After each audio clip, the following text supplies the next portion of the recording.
Welcome ටු අපිට. අද අපි කතා කරන්න යන්නේ තවත් එක පවර් බැංක් එකක් ගැන. ඉතින් මේ පවර් බැංක් එකේ විශේෂත්වය තමයි ලෝකේ ඉතාමත් ශීඝ්‍රයෙන් ව්‍යාප්ත වී යන ඉතාමත් ක්වොලිටි ප්‍රොඩක්ට්ස් නිපදවන හොඳ බ්‍රෑන්ඩ් එකක ප්‍රොඩක්ට් එකක් තමයි මේ අද අපි කතා කරන්න යන පවර් බැංක් එක. ඉතින් අද අපි කතා කරන්න යන්නේ මෙන්න මේ Baseus සමාගමින් නිපදවන ඉතාමත් හොඳ ක්වොලිටි පවර් බැංක් එකක් ගැන තමයි අද අපි මේ වීඩියෝ එකෙන් කතා කරන්න යන්නේ.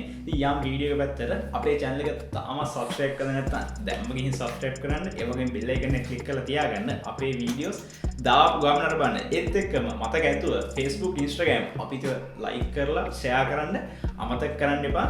යම් වීඩියෝ පැත්තට බලමු මොකද්ද මේ ක්වොලිටි Baseus සමාගමින් එන පවර් බැංක් එක මොකද්ද කියලා. පවර් බැංක් එක රිවිව් කරන්න කලින් අපි මුලින්ම බලමු පවර් බැංක් එකක් ගද්දී ඔයාලා සැලකිලිමත් වෙන්න ඕන දේවල් මොනවද කියලා. ඉතින් මම අතේ දැන් තියෙනවා පවර් බැංක්ස් දෙකක්. එකක් මිලිඇම්පියර් 20000 අනිත් එක මිලිඇම්පියර් 10000. අපි කතා කරන්න යන්නේ ඒක. ඉතින් ඔයා මුලින්ම සැලකිලිමත් වෙන්න ඕනේ පවර් බැංක් එකේ කැපැසිටි එක. එහෙම නැත්නම් මිලිඇම්පියර් ගාන. මොකද කියනවනම් හිතන්නකෝ ඔයාලේ තියෙන්නේ මිලිඇම්පියර් 3500ක 4000ක එහෙම නැත්නම් මිලිඇම්පියර් 5000ක ස්මාර්ට් ෆෝන් එකක් කැපැසිටි එකක් අඩංගු වෙලා තියෙන. ඉතින් ඒ කැපැසිටි එක ෆෝන් එකට මිලිඇම්පියර් 5000ක පවර් බැංක් එකක් අරගෙන කිසිම තේරුමක් නැහැ. මොකද එකපාරයි charge කරන්න පුළුවන්. එහෙම නැත්නම් එකපාරක්වත් හරියට charge කරගන්න අමාරුයි full charge එක. ඉතින් එතකොට ඔයා අනිවාර්යයෙන්ම ගන්න ඕනේ මිලිඇම්පියර් 10000 හෝ ඊට වැඩි පවර් බැංක් එකක්. ඔයා මිලිඇම්පියර් 4000 5000 3500 වගේ තියෙන ෆෝන් එකක් තියෙනවා. ඉතින් අන්න ඒ නිසා ඔයා මුලින්ම පවර් බැංක් එකේ charging capacity එක ගැන අනිවාර්යයෙන්ම සැලකිලිමත් වෙන්න ඕනේ.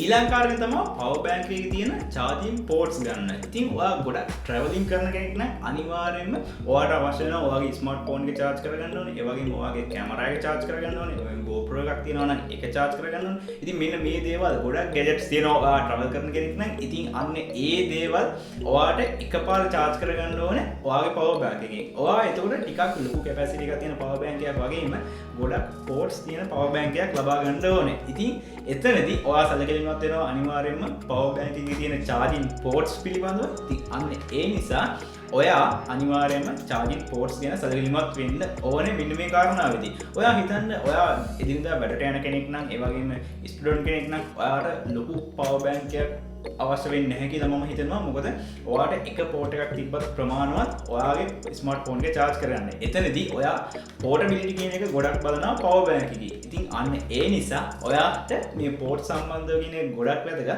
ඒ නිසා ඒ පිළිබඳව සැලකිලිමත් වෙන්න අවශ්‍යයි. ඊළඟට ඔයා පවර් බැංක් එක ගැනදී ඔයා ගොඩක් සැලකිලිමත් වෙන්න ඕනේ ඔයාගේ පවර් බැංක් එකේ අඩංගු වෙලා තියෙන බැටරි එක සම්බන්ධව. ඒක ලිතියම් අයන් බැටරි එකක්ද එහෙම නැත්නම් ලිතියම් පොලිමර් බැටරි එකක්ද කියන එක පිළිබඳව ඔයා සැලකිලිමත් වෙන්න ඕනේ. ඉතින් එතනදී සරලවම අපි කතා කරොත් ලිතියම් පොලිමර් බැටරි එක වඩාත් සුදුසුයි කියලා අපිට කියන්න පුළුවන්. ඒ මොකද කියනවා නම් ලිතියම් පොලිමර් බැටරි එක ගොඩක් ෆ්ලෙක්සිබල් සහ ඉතාමත් පොඩි බැටරි එකක් තමයි ලිතියම් පොලිමර් බැටරි එකේ ඉන්නේ. ඒත් එක්කම ඒ ලිතියම් අයන් බැටරි එකට වඩා ලිතියම් පොලිමර් බැටරි එකේ ලයිෆ් ටයිම් එක හොඳයි කියලා එක්ස්පර්ට්ලා සඳහන් කරලා තියෙනවා. ඉතින් මේ පිළිබඳව ඔයාලා ගොඩක් දැනගන්න අවශ්‍ය නම් ඔයාලට පුළුවන් Google එකේ search කරලා බලන්න ඕන තරම් blog තියෙනවා. ඔයාලට ලිතියම් අයන් බැටරි සහ ලිතියම් පොලිමර් බැටරි ගැන දැනගන්න. ඉතින් ඔයා පවර් බැංක් එකක් පිළිබඳව සැලකිලිමත් වෙනවා නම් අනිවාර්යයෙන්ම ලිතියම් පොලිමර් බැටරි එකක් තියෙන පවර් බැංක් එකකට යන එක සුදුසුයි කියලා අපිට කියන්න පුළුවන්. ඊළඟට ඔයා සැලකිලිමත් වෙන්න ඕන දෙයක් තමයි පවර් බැංක් එකේ charging method එක. මෙතනදී ඔයාට කරුණු දෙකක් පිළිබඳව සැලකිලිමත් වෙන්න ඕන charging method එකේදී. එකක් තමයි charging port එක මොකක්ද කියන එක. අනිත් එක තමයි මේ පවර් බැංක් එක charge කරන ක්‍රමවේදය.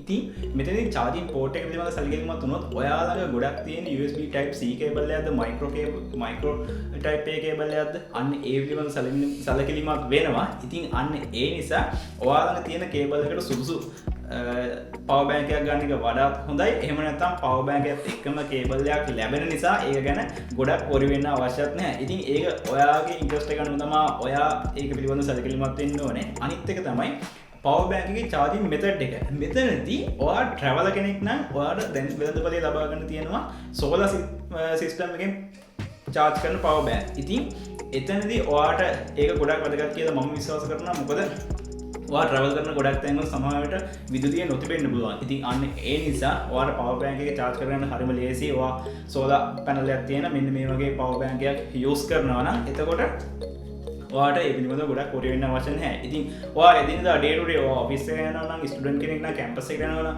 ඒ වගේ සාමාන්‍ය ජීවිතයක් ගත කරගෙන ඉන්න ඔයාට අනිවාර්යයෙන්ම කරන්ට් එකෙන් චාර්ජ් කරන පවර් බැංක් එකක් තියෙන එක සුදුසුයි. ඒක ගැන ලොකුවට වොරි වෙන්න අවශ්‍ය නැහැ. ඉතින් අන්න ඒ නිසා ඔයා මේ චාර්ජින් මෙතඩ් එක ගැන පවර් බැංක් එකක් ගනිද්දි සැලකිලිමත් වෙන්න.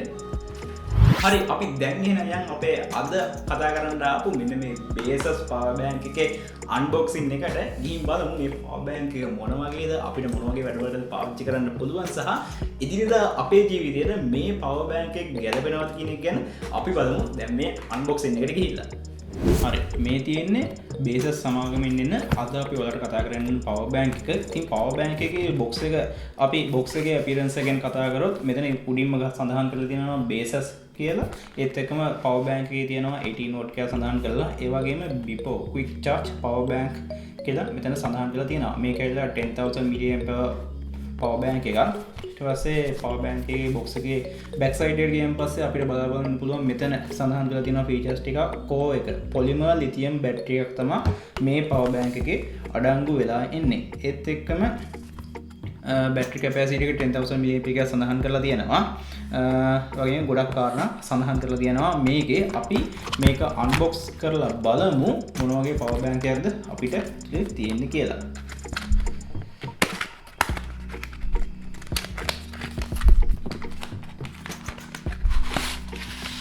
right, මේ වගේ තමයි තියෙන්නේ අපිට බලා ගන්න. හරි, අපිට සුපුරුදු පරිදි paper box ටිකක් තියෙනවා. මේ ටික පැත්තකින් තියාගමු.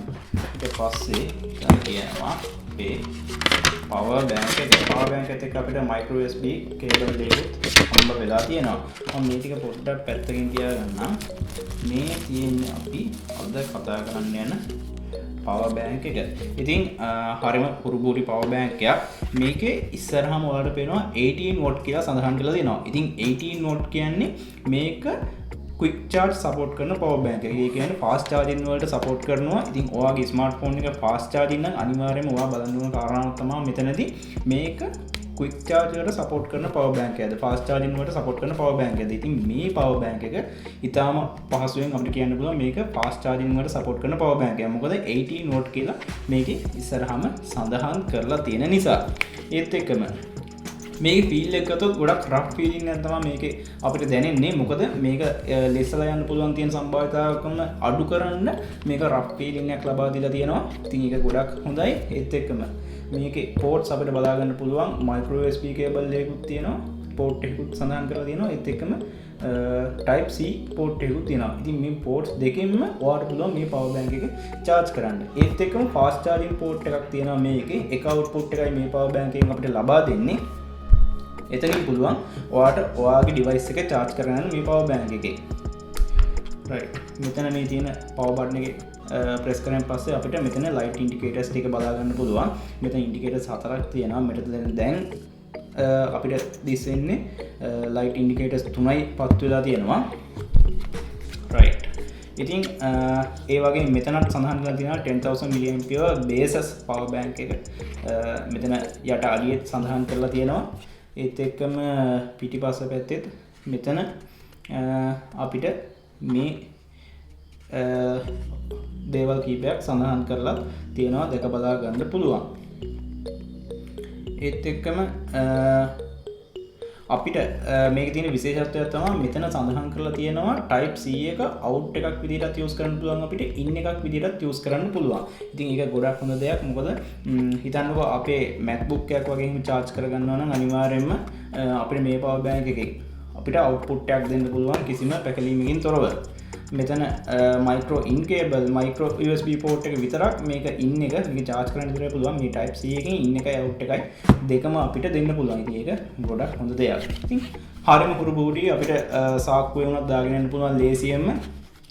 අපිට එදිනෙදා වැඩවලට ගොඩක් හොඳට use කරන්න පුළුවන් මේ power bank එක. ඉතින් ඔයාලට recommend කරන්න පුළුවන් හොඳ power bank එකක් විදියට මේ Baseus power bank එක අපිට සඳහන් කරන්න පුළුවන්. ඉතින් දැන් ඔයාලා දැක්කා මේ පවර් බැංක් එක මොන වගේද කියලා. ඉතින් මොකද හිතන්නේ අද අපි මේ කතා කරමු පවර් බැංක් එක ගැන. ඉතින් ඔයාලට හිතන දේ පළවෙනි කමෙන්ට් සෙක්ෂන් එකේ අනිවාර්යයෙන්ම කමෙන්ට් එකක් දාන්න. ඒත් එක්කම මේ වගේ තවත් අලුත් වීඩියෝස් ඒ වගේම තවත් අලුත් ගැජට්ස් ඔයාලට රිවිව්ස් අවශ්‍ය නම් අනිවාර්යයෙන්ම අපේ channel එක subscribe කරලා තියාගන්න. ඒ වගේම bell icon එක click කරලා තියාගන්න. අපේ වීඩියෝස් දාපු ගමන නරඹන්න. ඒත් එක්කම අපේ Facebook එකේ තියෙනවා Instagram එකේ තියෙනවා අපි talk profile pages. ඉතින් ඔයාලට පුළුවන් මේවා like කරලා follow කරලා අපේ මේ social media updates එක දිගටම එකතු වෙලා ඉන්න. ඉතින් මේ වගේ තවත් අලුත් වීඩියෝ කරා ඉක්මනටම ඉන්න. ඔය කට්ටිය හැමෝටම සුබ සතියක්.